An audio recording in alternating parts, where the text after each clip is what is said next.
안녕하세요. 석상발화입니다. 오늘은 제가 왜 컴퓨터 앞에 앉아 있냐면요. 오늘은 자동차 정비사에 대한 미래에 대해서 좀 이야기를 해볼까 합니다. 제가 나름대로 생각한 게 있어서 정비사의 미래에 대해서 조금 이야기를 해볼까 해요. 일단 검색할 게 구글에서 중국 전기차 보급입니다. 근데 중국만 이런 건 아니긴 한데 일단은 중국에서부터 검색을 하기 시작을 했거든요. 저는 자동차 정비사로서 한 2016년부터 이런 생각이 많이 가게 됐고 관심을 갖고 있으면서 이직에 대한 걸 생각을 했거든요.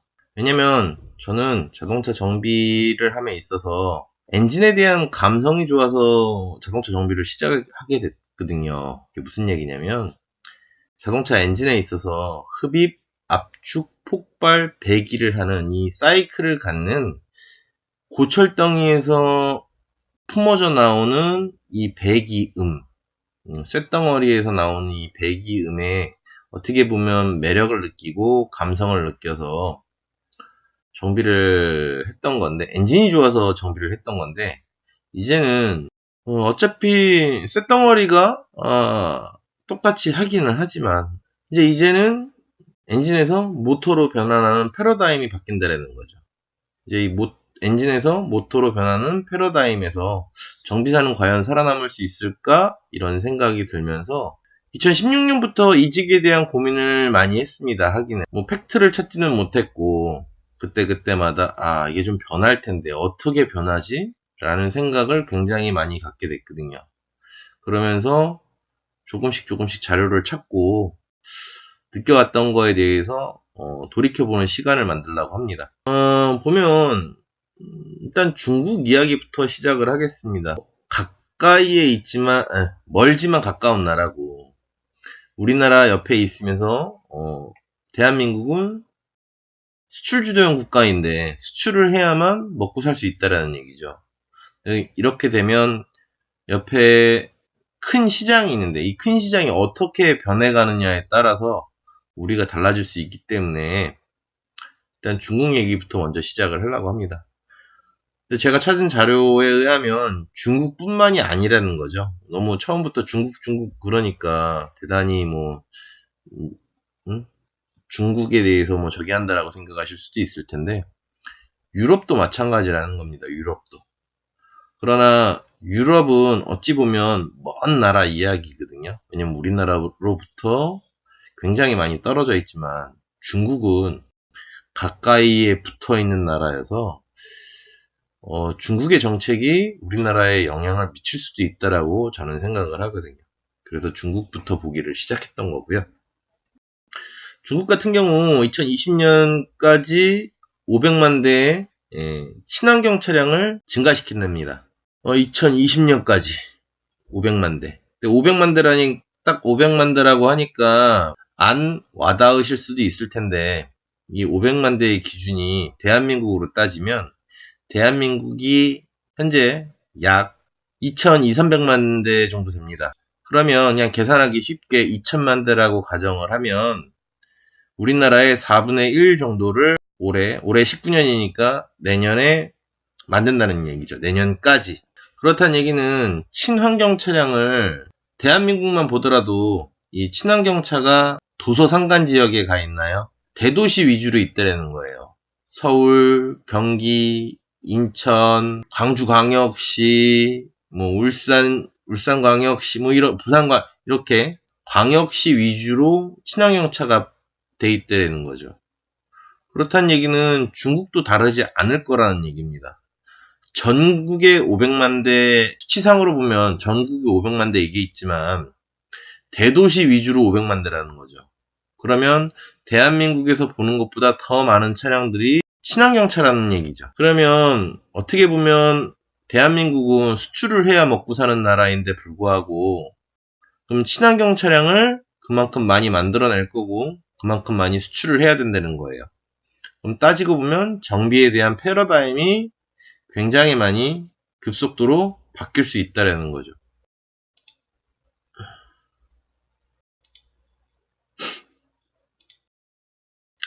이번에 연말에 친구들을 만나면서 친구들이 묻더라고요. 야, 나 이번에 차를 바꿀까 하는데 어떤 걸로 바꾸는 게 좋을까? 나는 RV가 좋은데 뭔 차가 요즘 좋아? 뭐 어디 거 막 이렇게 물어보더라고요. 근데 제가 이야기를 했습니다. 그래, 무슨 차를 사든 다 좋은데 차라리 휘발유 차를 사. 못 알아듣더라고요. 야, 소렌토도 가솔린이 나오고 카니발도 가솔린이 나오고 가솔린이 나오니까 가솔린 모델을 사. 연비가 좋아? 대뜸 이렇게 묻더라고요. 연비가 좋은 게 아니고, 야, 지금 뭐 디젤 게이트 막 터지고 막 그랬잖아. 네가 만약에 네가 부자여가지고 네가 7, 8년 타다가 차를 팔 거라 그러면 무슨 짓을 해도 아무 상관이 없어. 근데 네가 뭐 나하고 뭐 별 차이 있냐? 너 애 키우느라고 돈도 없잖아. 네가 3년 안에 할부 갚을 수 있냐? 좀 힘들지 라고 대답을 하더라고요. 야, 그럼 5년, 6년 할부를 해야 될 텐데 5년, 6년 할부를 하면 10년 이후에는 네가 아마 도심지 제한 차량의 대상에 걸리지 않을까? 그럼 너 그 차 계속 유지할 수 있어? 너 그 차 팔든가 어떻게 하든가 아니면 네가 이사를 가든가 해야 되는데 가능해? 라고 제가 질문을 던졌더니 그제서야 그런데 이해는 하면서도 받아들이지 않더라고요. 근데 기름값이 많이 들잖아. 유지비가 많이 들잖아. 이 얘기를 하는데 뭐 할 말이 없었습니다. 머리로는 이해를 하지만 아직까지 그게 그렇게 바뀔 거라고 생각을 하지는 못하더라고요. 지금 보면 2018년 7월 달에 발표가 된 대한석유협회 보고서입니다. 뭐 이거 구글링 하시면 다 나오는 거고요. 제가 뭐 더 특별히 무엇을 한 건 아닙니다.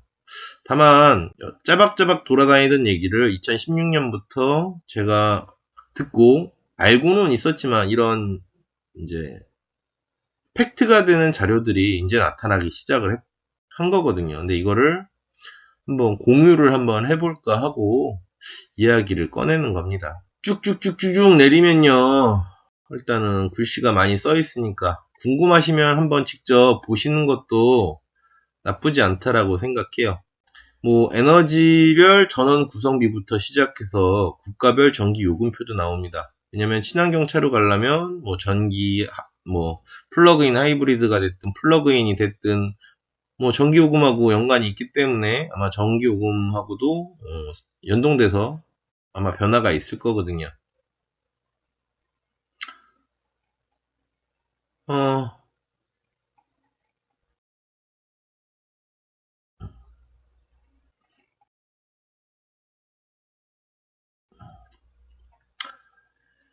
여기도 보면 중국은 2020년까지 500만 대를 보급한답니다. 그럼 뭐 중국이 여기저기다가 뭐 그 얘기를 가져다 쓰고 있죠. 어쨌든 2020년까지 내년까지 500만 대. 대한민국의 4분의 1에 해당하는 차량들을 하이브리드 또는 친환경차로 만든다는 거죠. 근데 여기 밑에 보면 2020년까지 어찌됐든 10% 언저리라는 거죠. 500만 대가 중국으로 따졌을 때 10%대라는 겁니다. 근데 2020년에서 2030년이 가면 50% 언저리. 그러면 10년 동안에 40%대로 확장을 시킨다는 거죠. 10년 동안 40%라는 거는 폭발적으로 늘어난다는 얘기죠. 이 폭발적으로 늘어난다는 얘기는 그만큼 그 이후에는 정비에 대한 패러다임이 바뀔 수 있다는 얘기를 반증하기도 해요. 이게 무슨 얘기냐면 우리가 디젤차가 나왔을 때 불안자 타입의 엔진이 나와서 CRDI로 넘어갔을 때 불안자 타입에서 CRDI까지 이 기술이 보편화되기까지 꽤 많은 시간이 걸렸다는 겁니다.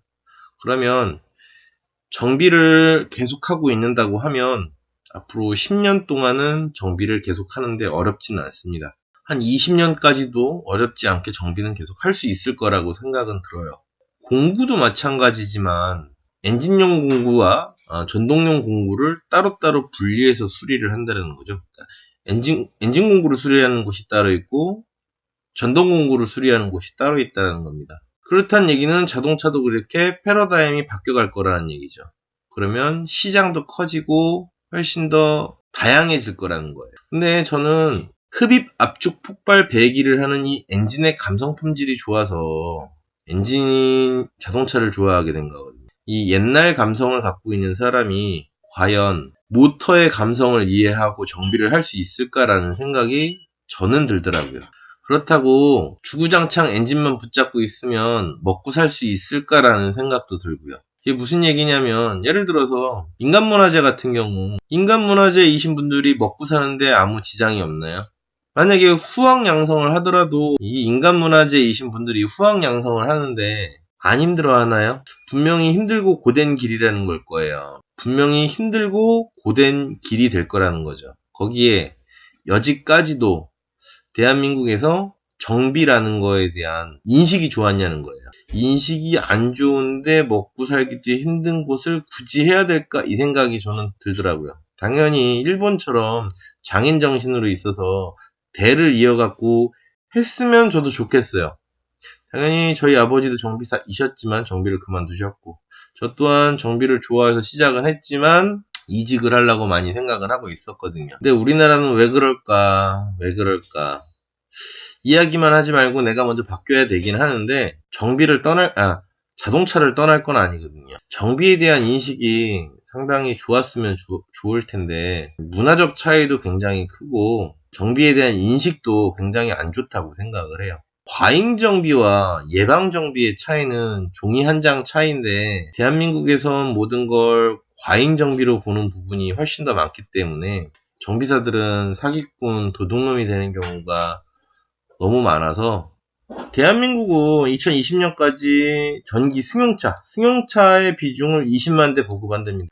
알고는 있지만 크라이슬러도 2020년부터 모든 라인업의 경유차 퇴출, 혼다도 경유 승용차 판매 생산 중지, 포르쉐도 경유차 퇴출, 스바루도 2020년까지 경유차 생산 판매 중단, 토요타 2018년 말부터 유럽 경차 판매 중단, 볼보는 경유 엔진 개발 중단이랍니다. 아무래도 플러그인 전기차 때문에도 전기요금표가 있어야겠죠. 유럽도 보면 2030년까지는 전체 자동차 시장의 절반, 그러니까 절반은 어찌됐든 친환경차로 변경을 한다는 겁니다. 하이브리드든 순수 전기차든 플러그인 하이브리드든 어떠한 형태든 2030년까지 그럼 중국하고 별반 차이가 없잖아요. 따지고 본다고 하면. 중국이 추구하고 있는 전기차라 유럽 EU 국가들이 추구하고 있는 이 친환경차나 큰 메커니즘에서 본다면 별 차이가 없다는 거예요. 다만 유럽은 멀리 떨어져 있으니까 그 여파가 크다면 클 수도 있고 작다면 작을 수도 있는데, 중국 같은 경우는 바로 우리나라 옆에 있기 때문에 그 여파가 크게 다가올 수 있다는 겁니다. 자동차 정비는 어떻게 보면 1차적으로 수출을 역군을 하는 것도 아니고 내수시장에 발판을 삼아서 그 차량을 유지관리하는 사람들인 건데, 인식도 나쁘고 정비에 대한 인식도 나쁘고, 예를 들어서 대기업에 종속되어 있는 협력사로 간다고 하면 정규직은 당연히 그만큼 사람에 대해서 휴게 시간이라든 이런 것들이 보장이 돼 있죠. 근데 협력사 같은 경우는 휴식이라는 시간이 그만큼 보장이 돼 있냐라는 거예요. 근무 중에 휴식을 얘기하는 게 아닙니다. 휴가라든지 이런 부분에 대해서 스트레스를 받고 풀을 수 있는 휴게 시간을 보장을 받고 있냐는 거예요. 이게 무슨 얘기냐면, 아직까지는 2020년까지는 그렇게 빠르게 패러다임이 바뀌진 않지만 2030년 10년 동안 40%를 올려야 되는데, 전 세계적으로 동의를 하고 유럽도 절반은 바꾼다고 그러고 중국도 2030년까지 50% 가까이 친환경차로 바꾼다고 하면 엔지니어와 고객 간의 갭이 상당히 클 거라는 얘기죠. 이게 무슨 얘기냐? 지금도 보증수리를 하는 협력사 직원들은 고객과의 마찰이 아직도 어느 정도 있다고 저는 봅니다. 거기에 고객은 감성 품질을 이야기하고 정비사는 기술적인 이야기를 하고 있죠. 근데 고객은 감성 품질을 이야기한다는 겁니다. 이 문화적 차이가 상당히 크다고 저는 느끼거든요. 자동차 발전에 있어서 호주나 미국같이 유럽같이 그런 정비 문화를 갖고 있는 것도 아니고, 자동차 정비에 있어서 과잉 정비나 사기꾼 같은 이미지가 아직도 큰 상태에서 과연 이렇게 혁신적으로 10년 동안에 40% 이상 확장을 하는 중국 옆에 있는 대한민국으로서, 대한민국 또한 빠르게 변화를 할 텐데, 이 빠르게 변화함에 있어서 분명히 AS는 발생을 할 거란 말입니다. 근데 이 AS가 발생이 되는데 소비자의 권리로 이게 무조건 이상이 있다라고 얘기를 할 거고, 정비사는 이건 이상이 없는 거다라고 얘기를 할 거예요. 소비자는 내가 이걸 쓰면 있어서 이게 불편하다, 뭐가 이게 잘못된 거다, 자꾸 얘기를 할 거라는 거죠. 근데 그게 정말 리콜 사유가 되고 이게 품질에 문제가 있는 건지 아직 벌어지지 않은 일이니까 분명히 그런 것들이 나타날 거라는 겁니다. 그러면 분명히 현대기아 같은 경우, 국내 제조사 같은 경우는 매출이 아무래도 매출보다는 시장 점유율이 떨어질 거라고 저는 봐요. 근데 그거를 올리려고 하면 정비 문화, 정비 교육, 일반 소비자한테 정비 교육을 조금 시켜야 된다고 저는 생각을 해요.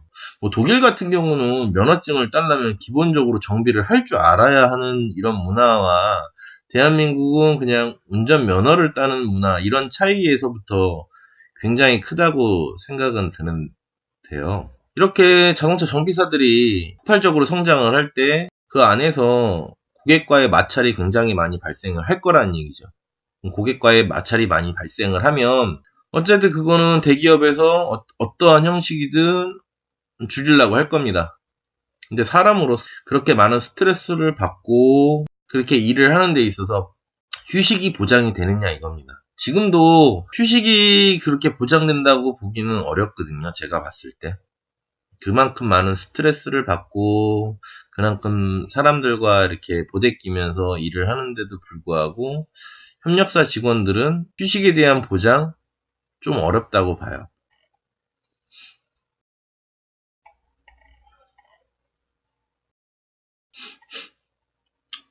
내연기관 자동차 금지 및 진입 제한이 있다라는 거예요. 스리랑카 같은 경우는 40년까지 모든 차량의 전기 자동차 또는 하이브리드 차로 교체. 그러면 앞으로 20년 동안에 전부 이 스리랑카 나라에 있는 차는 전부 다 친환경차로 바꾼다는 얘기죠. 그렇다는 얘기는 대한민국도 2040년까지는 친환경차로 바뀌어야 된다는 얘기가 별 다르지 않다고 봐요.